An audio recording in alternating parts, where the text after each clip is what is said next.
the introduction described, is I work with a team at Teach for All. I'll share a little bit about what this is in a second, where we get to study classrooms where students seem to be growing as leaders and asking what's happening there.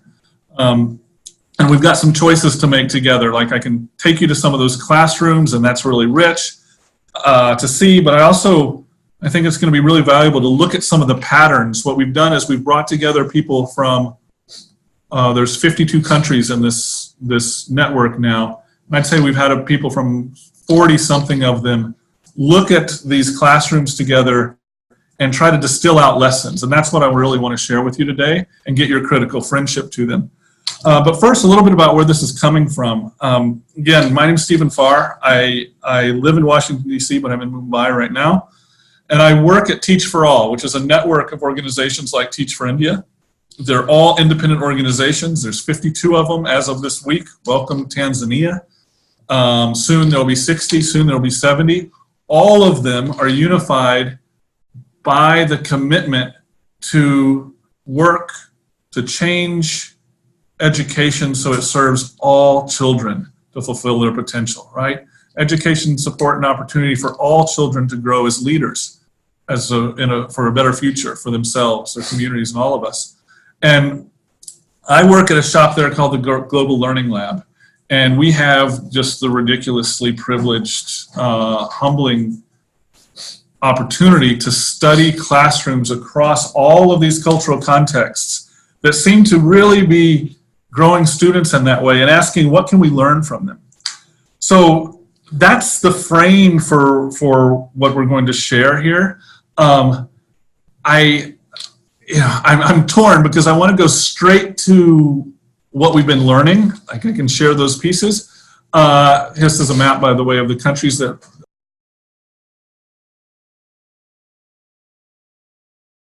I'm the mouthpiece here and I'm the one speaking. There's at least 2 or 3 reasons why I probably should not be. What I'm going to share today is, one, coming from teachers and students like you around the world that we're studying. 2, the distillation of those learnings is coming from teachers and students like you. So what I'm sharing is not what I have seen, but when we have these things called learning loops, and by the way, at the end, I just want to invite you to join our learning loops. We have one right now going on about student leadership. Some of you are in that one, where we get people together, we into the classrooms, and we say, what are you learning? And then we steal that, and then we share it with other people. That's where all of this is coming from. All right, the classroom I'm taking to, this is, welcome Shaheen. We're going to go visit Pooja's classroom. One of the classrooms in India that really made me think about student leadership differently. And let me just ask if the sound is not working for you, you can put it in the chat and let me know, but I think this is going to play through to you now. The first word is achieve. Everybody say after me, achieve. Achieve. Never do I want a child to sit in a class and just to think that whatever is happening is meaningless. Very good. So reflection means to think about what you did right, what you did wrong, and what did you learn out of it. Alright, so we're going to reflect on our dreams. You remember we started the day by writing our dreams. Can all of you just close your eyes for 1 minute? And just remember what we did in the morning. Whether it's becoming a dancer, a singer, a doctor, an engineer, coming to school should help you to fulfill those dreams. Can you please share your dream and how coming to school is going to help you to achieve that dream? Yes, I want to become a singer and I am coming to school. I did have a vision for my classroom, but when I came to my class with my vision, I wanted each and every child to have their own vision for themselves, and we integrated the vision. So it was never me imposing a vision on them. I told them this is what I feel should be there. You let me know what you feel. We are coming into the class to learn from each other. I'm teaching you things, you teach me. It's like a two-way process, and never are we going to force anything on each other. Let's give her a bubble clap. 1, 2, 3. Excellent. Should we do this? Should we do this? What should we do? The last one. So quickly just revise, take 2 minutes to discuss in your team.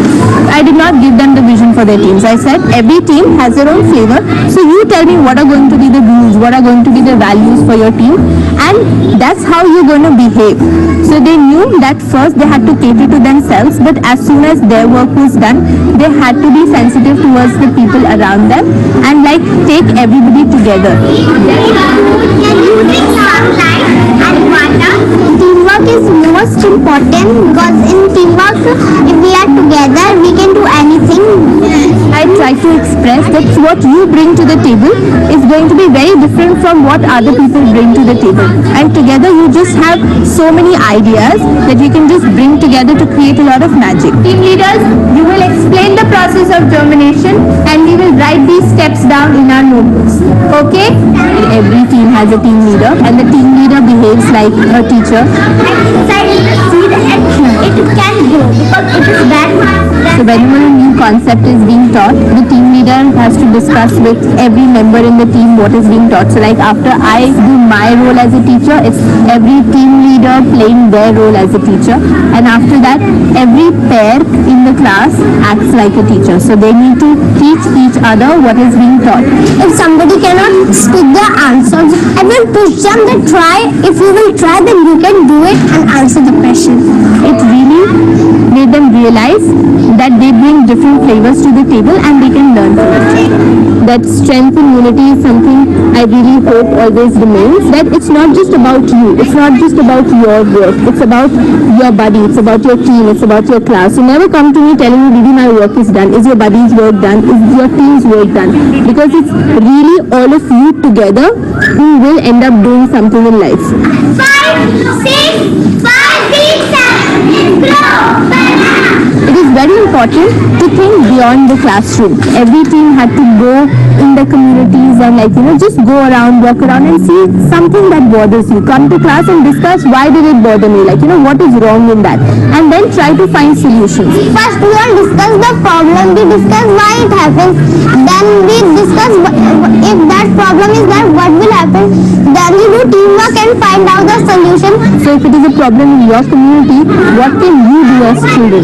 Use the knowledge that you've gained in classroom. Use your convincing skills, and that's what they did. They failed a lot of times. They were like, Didi, we are not able to find solutions. People don't listen to us. We try to convince them. They're being rude to us.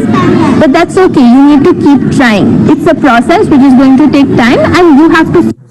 I'm pausing the video for a second. Just two things. One small thing. There's a link to this video on YouTube. I can also give it. It's on the Global Learning website, and we'll put it on the chat window. But there's only a minute or so left. I'm going to ask you to multitask.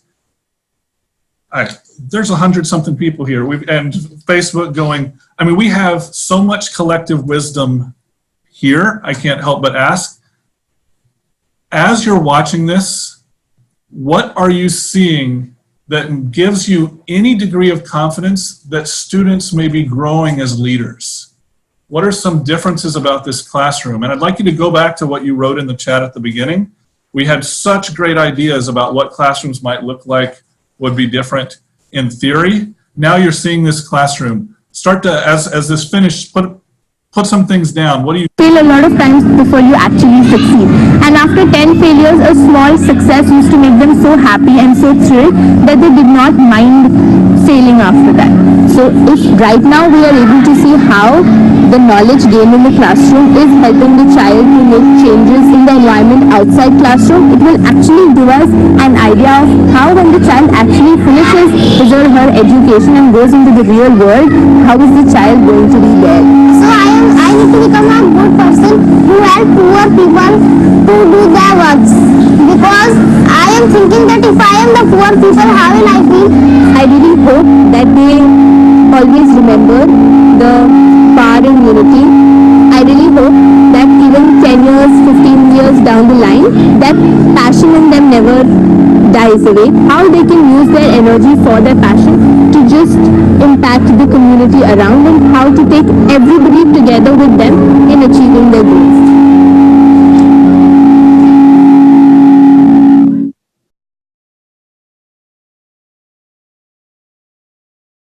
sort of critical friend to those lessons is I just want I want to share where I'm coming from personally on this. Some of the people here in the room have been hearing me wrestle with these thoughts the last couple of days.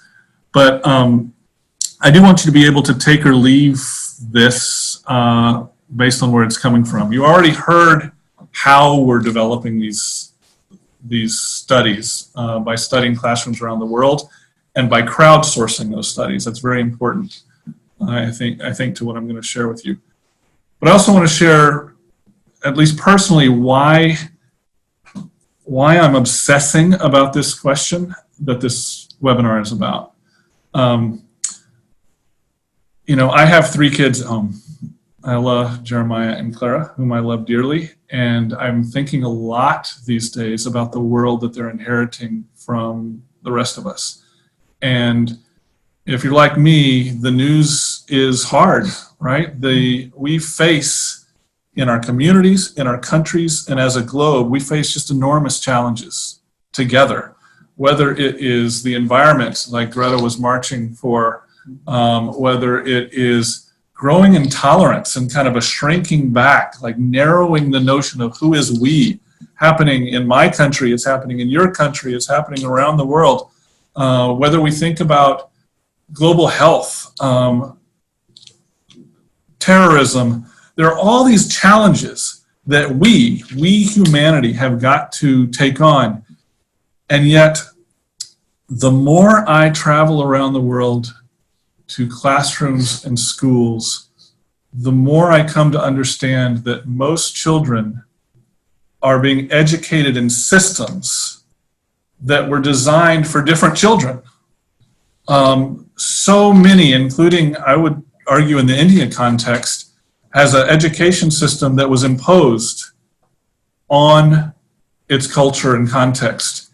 All the implications of that are hard to see, but the idea that we are all using classrooms that are sort of built on a model, some of you probably know this history, like it's kind of wild. There's this classroom model built for an industrial age that was largely for boys of certain wealth, and that we're now all using it. Just makes me ask, how does that need to be reimagined to actually fit the children and their contexts, right? Certainly those classrooms and schools were built before we had the uncertain future that we have now. The economy is changing. What jobs will be are changing. What it means to have a job is changing. And in many cases, personally, what I'm seeing is that some of those structures, like how we define classroom, how we think about teaching and learning, it's actually perpetuating divisions among people. It's perpetuating divisions of opportunity and power and privilege among people. Not to mention, the more I learn about the science of learning development, I mean, I'm sure there's people on this call that know more than I do. The last 10 years, we've learned more about how the mind works, really, than we did in all of human history before that. The idea that we have classrooms and schools that were built before that information and are not informed by what we're learning about how the human mind actually works, it seems absurd. So I'm fired up about this because the more I see the mismatch between our inherited models of classrooms and schools and what students, who they are and what they actually need, the more I think we have got to reimagine these.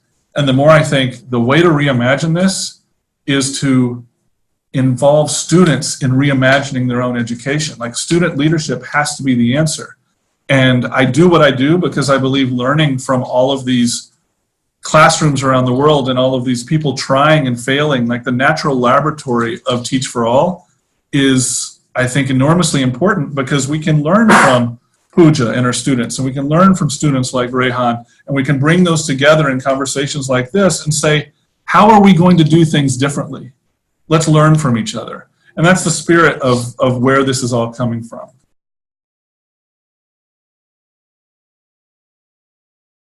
Like I said, the way we're doing this is we're studying classrooms where we think it's happening. And what I'd like to do now is share some of the findings from those classrooms. And I'm going to involve you in that by having you be critical friends to that. The last piece I just want to note, because I think a lot of us, especially when we're educators, we're thinking about what do my kids need to be able to do by the end of the year.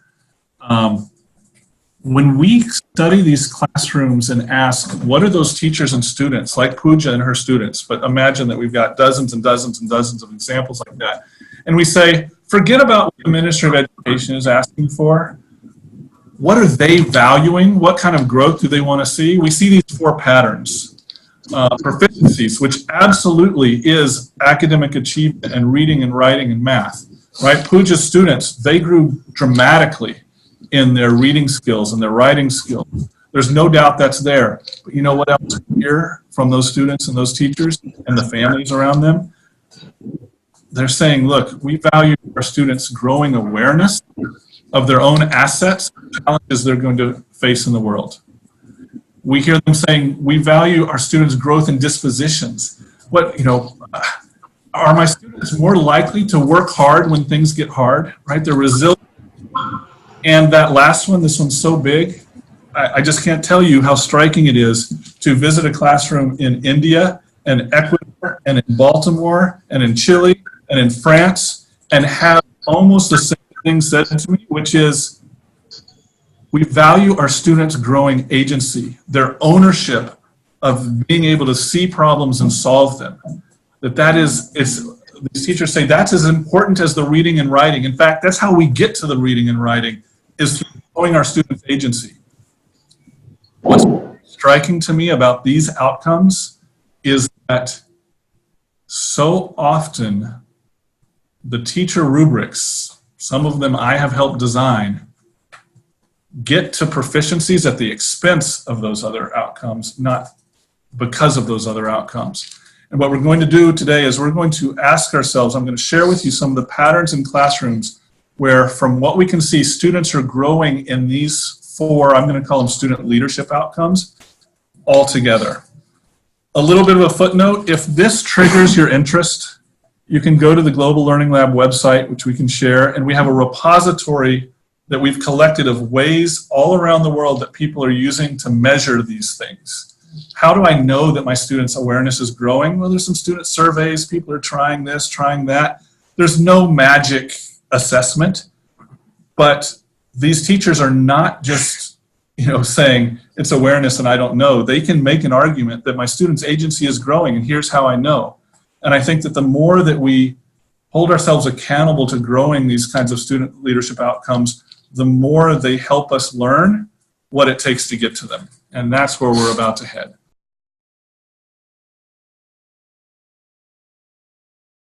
So what you see on the screen is when we take these classrooms and we get dozens of people around the world to watch them and we say, what do these classrooms have in common that are growing student leadership? We see 6 practices that show up over and over and over. And I'm going to start with the bottom one. Connect. We develop trusting relationships that create diverse, sustainable coalitions. I want to stop here for a minute because this is different from, if anyone's familiar with the Teaching as Leadership rubric, we have a pillar there called investing. I invest my students' families in working with me, right? There's a whole lot of research out there about collaborating and connecting to students' families. What we're hearing from these teachers goes like this. I know that it's important to connect with families. Often the way that I've been told to do that is I need to connect with them so that they can help me with my classroom management and that they will receive my call if a student isn't doing something right, or that I can get them to help me do what I'm planning to do in the classroom. And the teachers are saying that that's not what I'm talking about here. If I'm growing student leadership, what I need to do is connect deeply enough with families so that I'm having a conversation about the purposes of education. What are we aiming for together? So it's not a question of I need to build relationships to convince something of someone. It's I need to build enough relationships so I can have an honest conversation about this child and what we aspire to together. That's a different kind of connecting. And I start with that because these teachers start with that. you saw what I didn't share the second video from Pooja. I hope you'll go see it. You will see how deeply she is connecting with students and their families. And it's not because she wants to convince them of something. It's because she wants to listen and have a conversation about what are we aiming for together. And that goes to the second piece, which is at the top of this circle, envision. I'm just going to say this as aggressively as I feel it. I don't care if you're teaching young kids, middle school kids, high school children. The question of what is education for has to be part of the conversation. And the students have to be part of that conversation. That in classrooms where we see students growing on these 4 outcomes, we see students and teachers having conversations about purpose. You saw in Pooja's video her talking about what are your dreams. That was an age-appropriate way to have conversations about purpose and envision the world of the future. Over on the left, there's 2 things here. A couple of you said, before we even shared any of this, a couple of you, maybe more than that, at the beginning shared something related, I think, to holding space. Again, I'm just going to tell stories.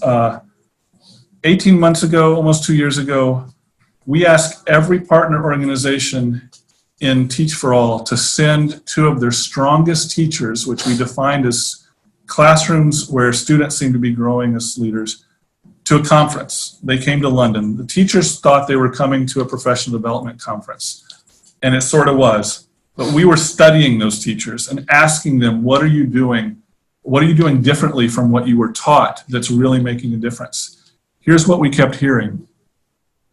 These incredible teachers would say, well, you know, at my institute or at my university or on my rubric, it keeps challenging me on my instructional strategies and my classroom management strategies and how I lesson plan, and all that's important. But the reality is I'm spending as much time on creating the conditions, the space in which students can trust and learn from each other as I am on lesson planning and instructional strategies. That I have to create not just the physical space, but the emotional space of trust so that students are genuinely learning from each other. And that takes work. And your rubrics are not encouraging that. Why not? Right? We really, with all these people around the world, we had a hard time finding a phrase to capture that. I think hold space feels a little odd to me, but that spirit of creating safe places to trust and fail is a lot of work, and there's ways teachers do it. And so we've got that here.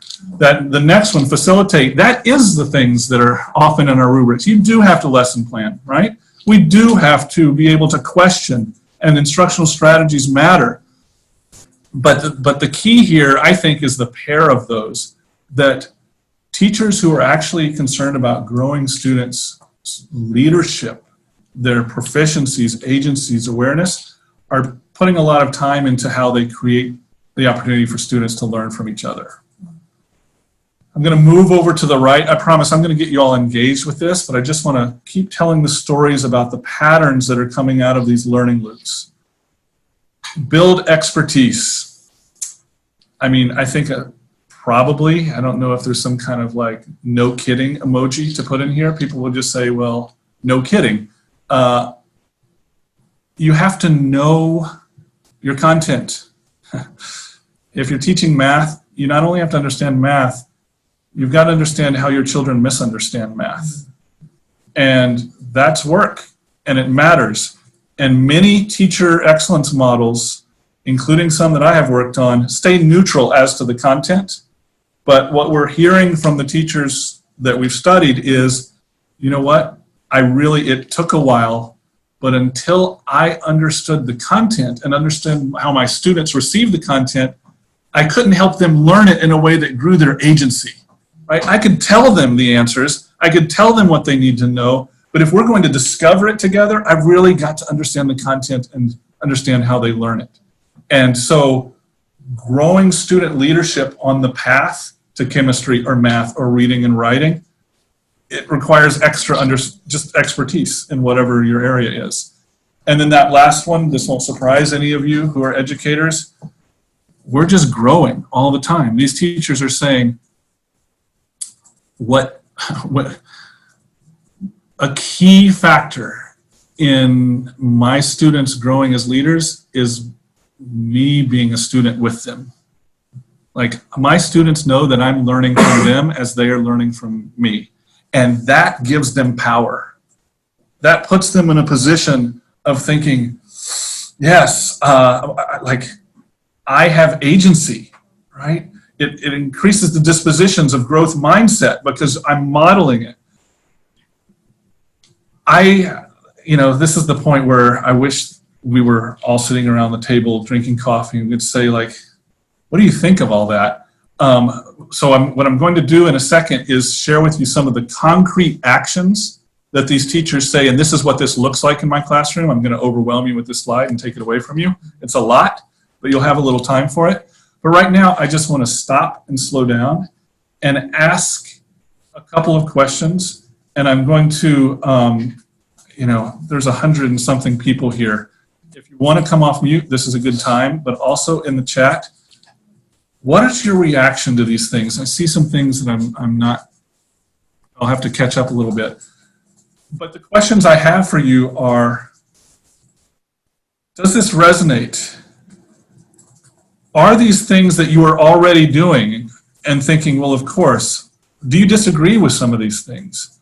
I'm especially curious, I would especially appreciate the courage of people to say, you know what, I think that's what my students need, but I'm not doing that. And here's why. Here's why that was hard.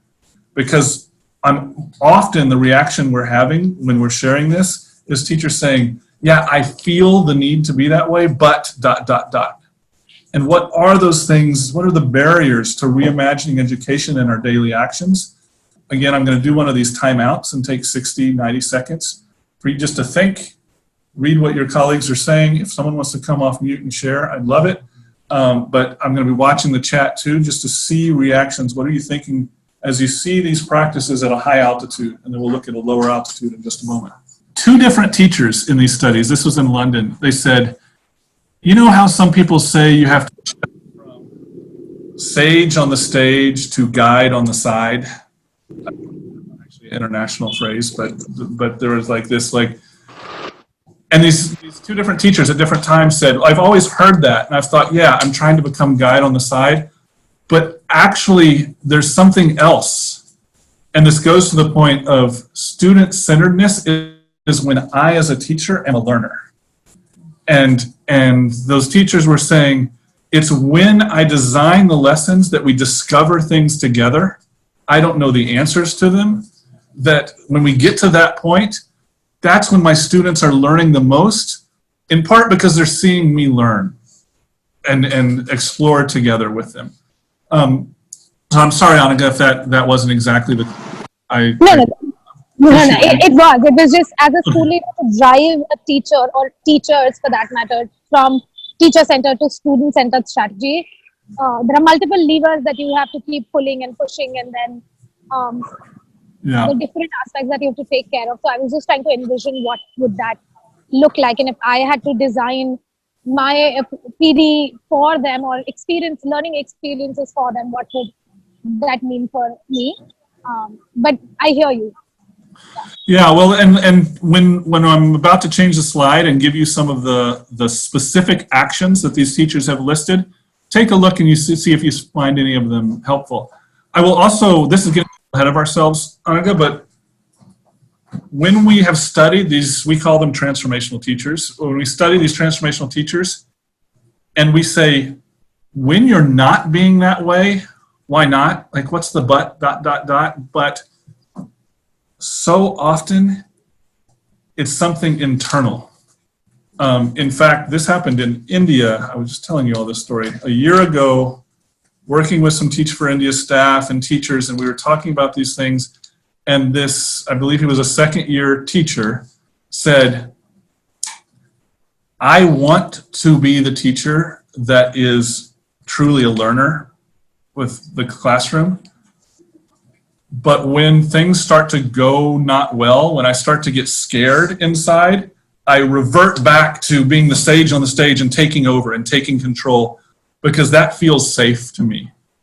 And when we explore why does that feel safe to you, it really comes down to, because that's what the classrooms were like that he grew up in. Like, that is the internalized assumption about what learning is that it's from a teacher filling up the empty vessel of the student. The teachers that we're studying are saying that is not what grows students' agency and dispositions and proficiencies. It is when the students are taking ownership, and that means you have to let go and you have to unlearn some of what you have internalized about what teaching and learning is, because of course that's what you think. Every classroom you had, maybe, or most of them, were like that.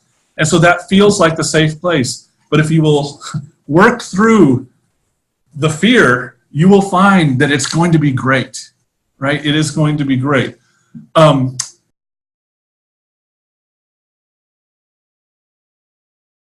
So what I'm going to share is some examples. These were not created by me. They were not created by my team. These were created by teachers that we've been studying when we said, all right, if we were going to organize what you're doing by these folders, these 6 practices, what are some of the specific actions that you take as a teacher? So here's the assignment, everyone. I'm going to ask you to look at these, pick an area, and just do a little self-reflection.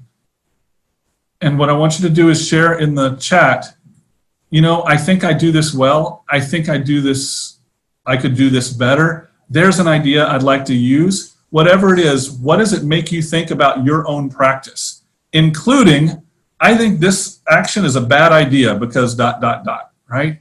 I want you to just do a little self-reflection. So I'm going to ask you to pick 1 or 2 areas here. Look at this. You see, it's very simple. The language says this may look like. This is not a checklist. These are examples of what teachers who are embodying these practices are doing. What do you think? What would you add?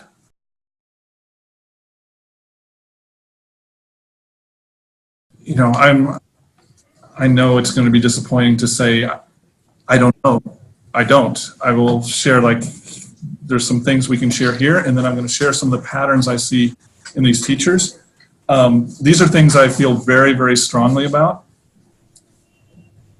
One is, don't do this alone. If you feel like your students need you to take action more like what's on the screen than what is being expected of you, find a co-conspirator. Find one other teacher who you can talk about so that you don't feel alone. This is coming from, you don't need to know details, but 3 years ago, we brought together transformational teachers in Malaysia, and we were studying them. And we did all this professional development, and we gave them surveys, and we said, what are, you know, our surveys were basically like, wasn't our professional development so great? Do you agree, right? Like, what did you learn from us? You know what they said back was the most valuable thing about being there at the conference? Over and over, I just didn't feel alone. Like, I am feeling called to show up, to have a different way of being with my students than my head of school is encouraging me to do, than my head of school expects to see. And it's exhausting to swim upstream against those structures and expectations. But being in a group of people who are also thinking about how we can reimagine this is so energizing. So I would say there's a lot of just taking care of yourself and finding a co-conspirator for those things that's important. And I would actually start there. And the second thing I would start with is just be with your students, right? That means proximity. There's a word I learned in these studies, I've never heard it before, propinquity, which I think means the same thing as proximity. It just means be there. When they come in, be with them. If you have a chance before or after school, be with them. Because the connections, the 2 things that make this happen, I think, are feeling connected yourself and feeling connected with students, just as human beings. And these things flow from that. So for me, the question of like execution on this, it's not actually at the level of detail that is here, but you have to have a relationship enough with students that they're honest with you and that you're honest with them so you can actually hear what's happening. And that's hard. That is not how our schools are built. They're not built for that to happen, right? So you've got to carve out opportunities to do that.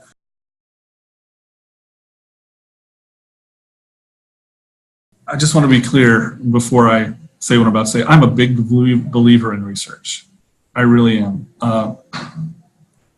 I started my science fairs in high school the year after last year's science fair. I love research.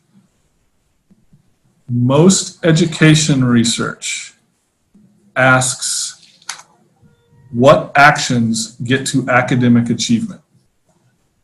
So I just want to encourage you, when you see research, ask what question it's asking and what outcome it's aiming for. Because what I'm coming to learn is, if instead of saying what works, you say what works for whom, to what purpose, you get different answers.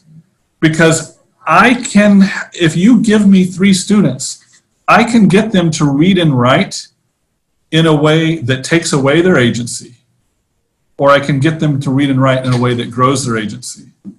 So if I only value the test score, if that's all the research is going for is academic achievement by itself, it gives strange incentives, I think, for teachers to force feed things, to get students to do things, to get students to know things in ways that actually suppresses what we're talking about here. So ask the research, what outcomes is that getting to?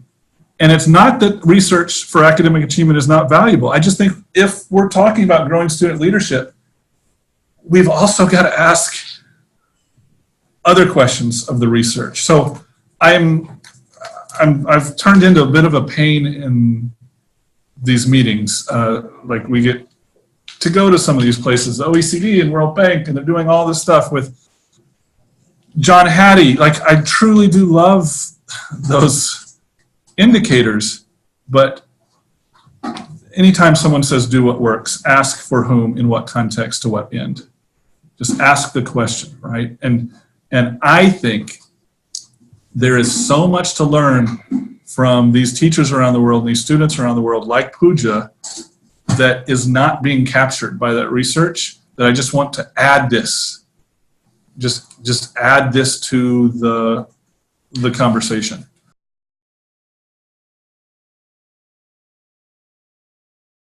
Anyone want to guess what happens when we study the students, not just the teachers? What are the students doing and being and saying in the classroom? When we interview students, let me tell you a great story. Most people on here probably know what the Kids Education Revolution is. I was able to come in February with my son, who got to be a part of it. But I got to be in the room and help host something that was the Student Leadership Learning Loop. So we had 14 students who were working to improve their classrooms and schools, making dramatic actions in their communities. And we virtually visited their projects, and we had a group of students and adults say, what can we learn from them? Guess what? I'm so excited about this. You're on mute, you can't guess. I'm just going to tell you, it's the same thing. Guess what? Students. If we look at what the students are doing, we can categorize them in the same categories as the adults. Collective leadership, growing leadership in ourselves and students, it's the same thing at this altitude. What are those students doing? We talk to them. Well, I'm connecting. I'm not doing it alone. And that means more than just transactional, will you do this with me? I'm working with my friends and they have my back. They know me. They know who I am. And we are imagining a different world and we're working toward it. You know what else we're doing? We're giving ourselves, creating space to work together. You can go through here and it's the same stuff. So I'm going to ask you to do the same thing now. Here is a list of what those students said to us, categorized by these things. I don't know the implications of having the same model for teachers as for students, but I think it should be big. still thinking about this, really, what are the implications of this? But take a second to check out, and again, I didn't write these. We have this thing called the Student Leadership Advisory Council. We got KER people. This may be a time when I should show a video of Rehan, actually, to give you a sense of where this came from. But take a quick look at what some of the students said are key to their growing their leadership and their colleagues' leadership.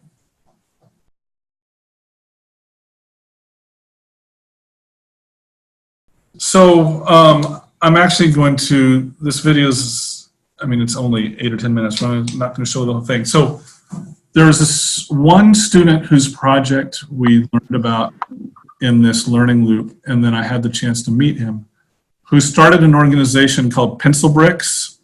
Maybe some of you know Rehan. Does anyone know Pencil Bricks and Rehan? And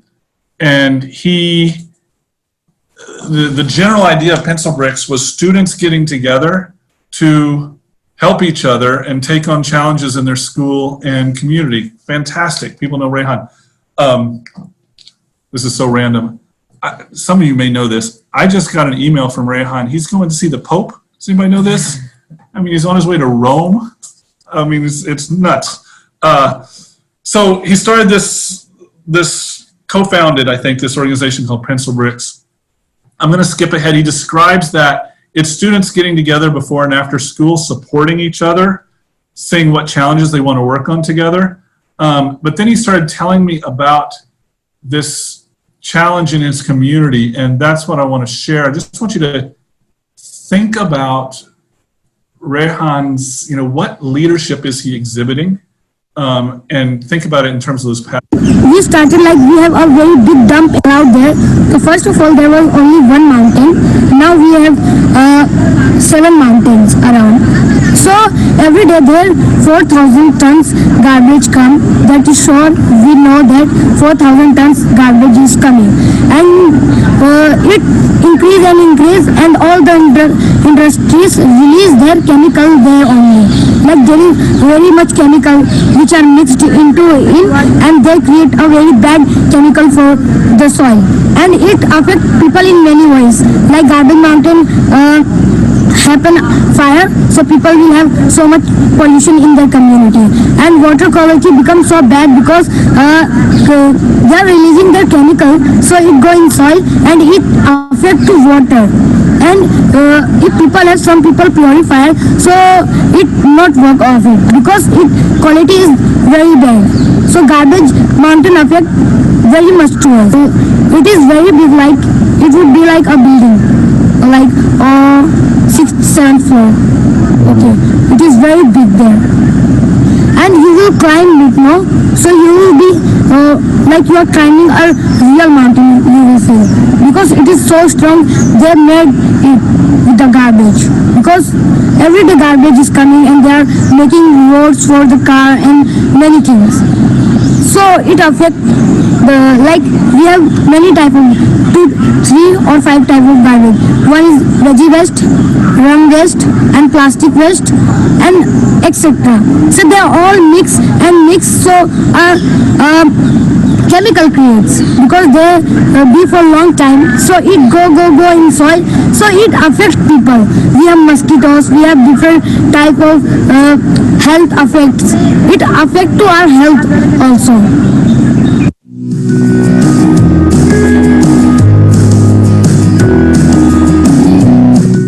So we are working on it also. How can we solve it? We are not thinking that we can stop garbage mountain, and if we will stop garbage mountain, a new place, a garbage mountain will be created. We are thinking to how to do less garbage in our community and stop this, because it's affect us in many ways. And we talk to other people, how can we join them in this project. Pencil Brick working, like Pencil Brick have this logo in my head, what I have, like we all meet in our place. that is called pencil bricks, and we talk about our problems, how can we solve it. We talk to municipal corporation about it, but they are not doing anything about it. We are thinking to do ourselves only. There is so much pollution that you cannot survive over there. There is so bad quality of water that you will not drink it. We are trying to meet some people who are really interested in it to do this project. Thank you very much.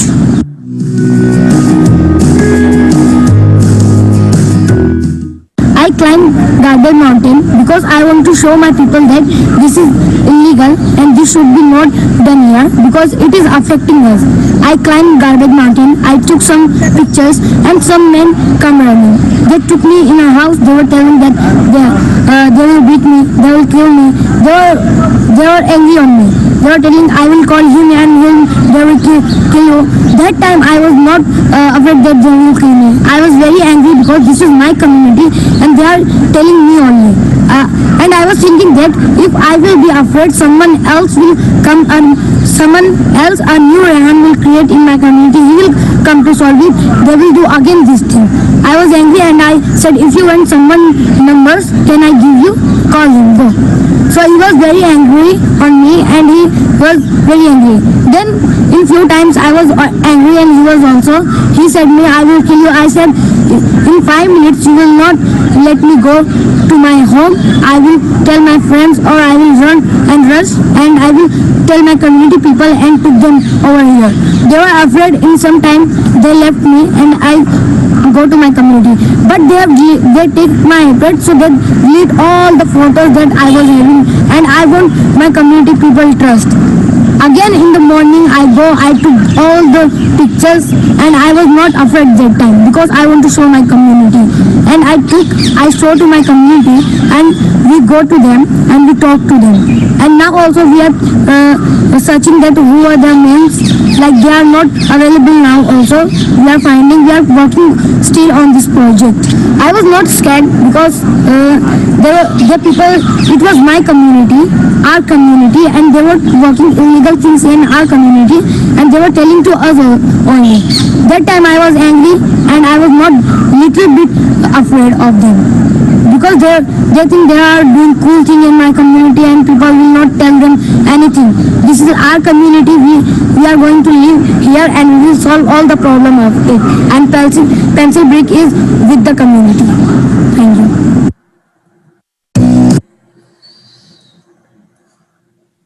Thank you, Rehan. Every time I see it, and as I told him, his story really inspires me and makes me so uncomfortable, right? Like, I think one of the things that you see in the interplay of the teacher and student actions is that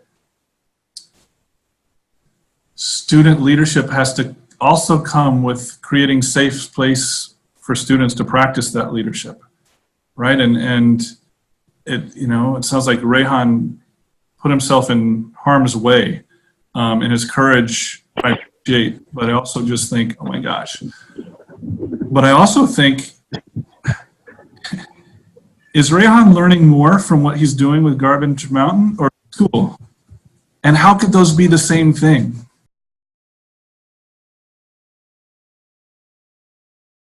First, it's not just teachers and students. When we study coaches who seem to be developing teachers, guess what? Same patterns. And so we've got the coaches' patterns here, and you can see that. I have a strong hypothesis that these patterns really go to anyone who's trying to change systems collectively, but we're exploring that later.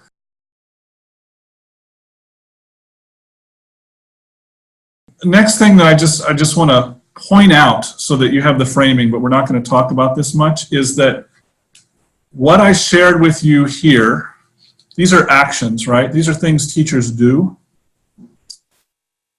I think the most challenging part of what we're learning from these studies is that so much of what's important to growing student leadership isn't actually teachers' actions, it's their ways of being and values and mindsets.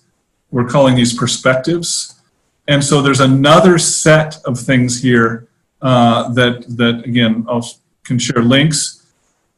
That's what's happening inside the teacher. And I keep thinking of this as an iceberg. Like what we've talked about so far is just the stuff above the water. What can you see when you get in the classroom? But when you talk to the teacher, over and over, we hear them saying, well, I'm growing, I'm struggling with moving from thinking I to thinking we, or to think both about the systemic change and individual effort. I'm not going to go into this right now. It would take more time, and I took more time telling stories and showing videos.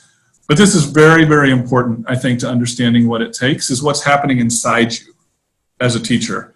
And there we go. Thank you. Put in the chat. There's a PDF there, and I can also give links. This is all on the Global Learning Lab website as well. And then the last thing that we're not talking about here, there's Pooja right there, is that the learning theory matters. And all these are a package, right? But when we say teachers, how did you become who you have become? They describe ways of learning that are collective, that are truly human. Like some of them say, I learn emotionally and intuitively. It's constructive. They're building themselves. What I'm excited about with these principles is they're the same things we see Pooja doing with her students. And that, I think, is the headline. It's if we want our students to learn differently, our adults have to learn differently. Because, and this is back to that first story, we have all internalized a different concept of what learning is. And so we have to learn in ways that are disorienting. That's part of what Pooja's doing with her students. What are we doing to disorient ourselves, to think differently about learning? All of this, again, we'll share, and we can find another place.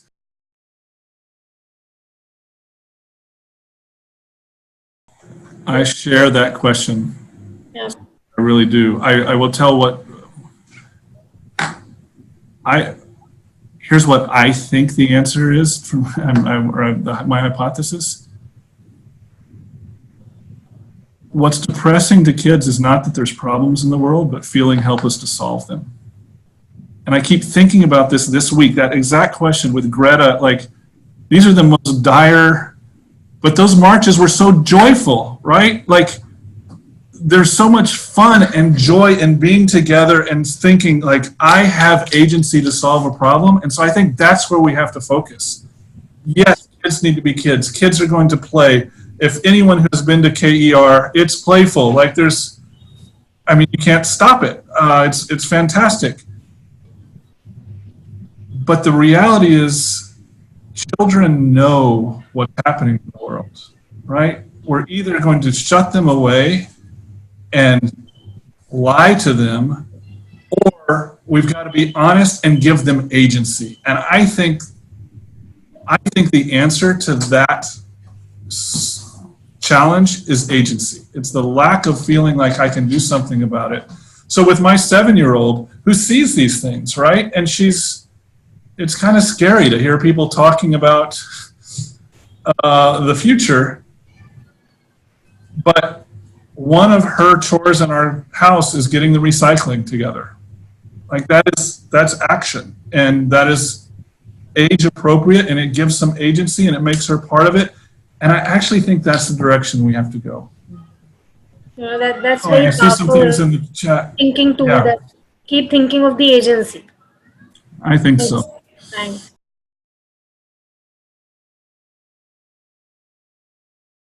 Yeah, I don't have much to say to that except I agree. I will, my own journey on this, if I had been leading this, I couldn't have been leading this webinar 7 years ago, but I've been doing this kind of thing for a while.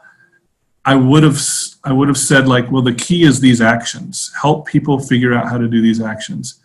I don't actually believe that anymore. I think those actions come from perspectives and mindsets that there's real unlearning if we're going to do it differently. And so I do think we need to give more time and space for us as adults to do that. What gives me great hope about it is engaging and learning like this, I think, is actually more natural than the way we've been taught to do it.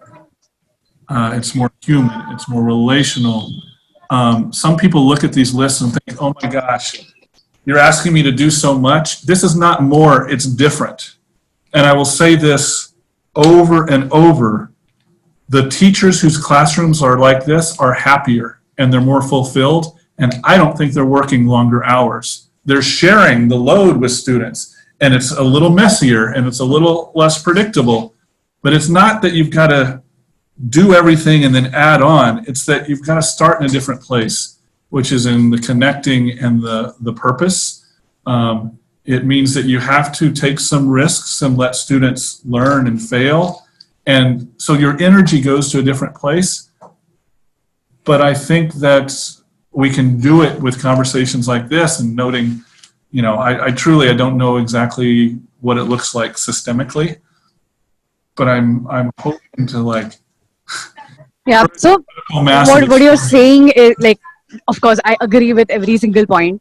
The discrepancy where I've seen this, Stephen, is like the teachers, especially that I would talk about my schools and the communities that my teachers come from.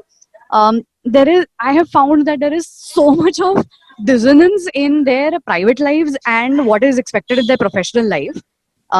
Like the schools have become this place where they put on a mask and do what is expected of them. But when they go back at home, they don't have agency, they don't have decision-making power, they have to listen to somebody else, they are facing domestic violence. So to come out of that themselves first, like this will require for them to come out of that, deal with that, answer those difficult questions for themselves. And then I would think that they would be able to somewhere start doing it for the students. So that is a very big challenge that when is you're a very, very big challenge. Facing it on a personal level, how do you push it to do the same thing for students, like expect that to be done with students? I wish I had quick, easy answers. I know there are none. I know like there's a lot of work to be done and we just have to be consistent with it. I mean, some of those issues you describe are obviously delicate, but I will say that the teachers we study are more honest and vulnerable with their students than I ever was with mine.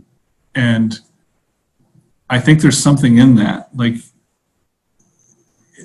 you know, it's not a facade to say I'm learning alongside my students and I'm growing alongside my students. You know, I think, I'm thinking about, if you all haven't seen the video of Wisdom, I bet some of you have seen it. He's a teacher who was in Denver, an immigrant to the United States, and in a community where there's all kinds of racial tensions that he's experiencing. And the way he ran his class, like this wasn't the point, but it was therapy for him too. It was like, it was just so real. And I think those students grew so much. So yeah, I wish I had a simple answer to that, but I do appreciate there are very real challenges to all of this. Like every day, we're asked to compromise on these things. And I think part of this is just being kind of explicit that I think what I need to do is this, but because of something I'm doing something else, but that's not who I am, right? And it's, there is a lot of self-work, and you'll see if you look at the perspectives that I like, that's sort of what I mean by the under the iceberg thing. There's so much internal work that has to happen for this to work.